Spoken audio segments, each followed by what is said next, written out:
What we have is an inexpensive violin, Cecilio CVN100. It comes in a kit that sells for $89 at KK Music.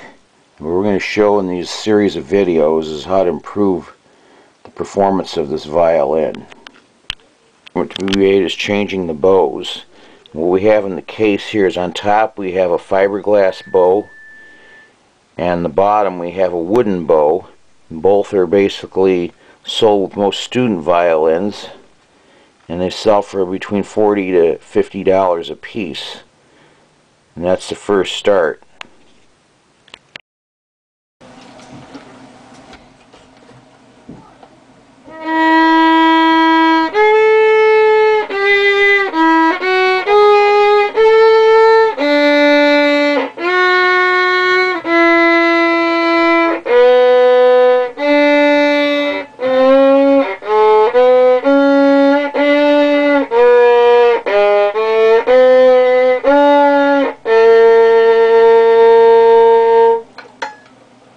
We did with this is these inexpensive violins usually have a hard time tuning, so for $4 or so you can buy what's known as peg compound, and what you do is you put it on the tuning pegs and it helps keep the instrument in tune.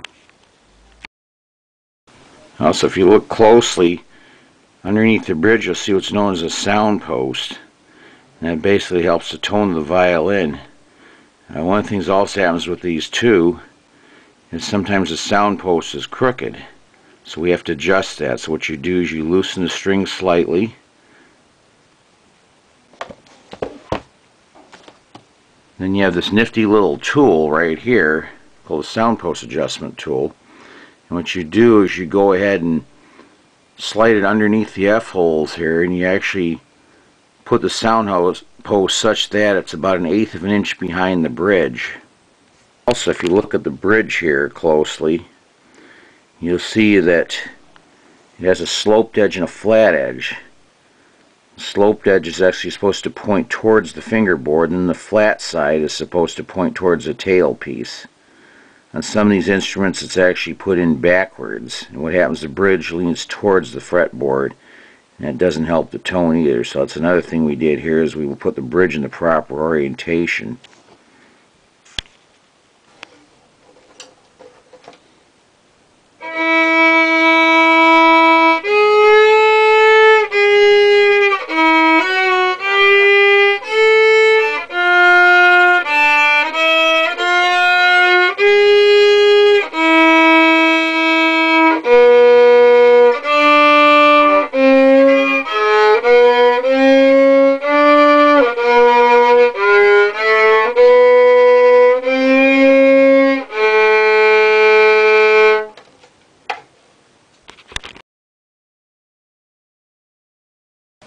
What I have here in front of me is I have two tools that I use in setting the sound post position.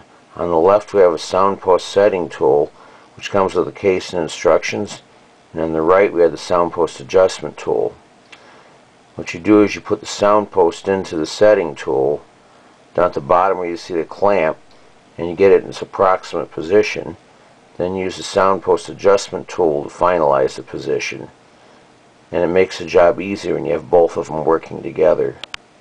This is the standard bridge that comes in the violin kit. If you look, you'll see that both sides are even, and what we found when we were just setting up the violin is that both the E string and the G string at the end of the fingerboard had a 5mm height.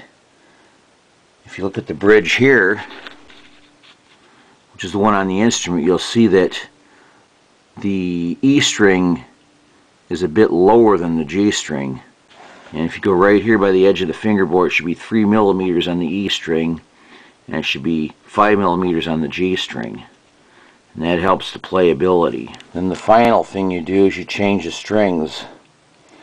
What we have on the left are Cecilio, which are the strings that are supplied with the instrument.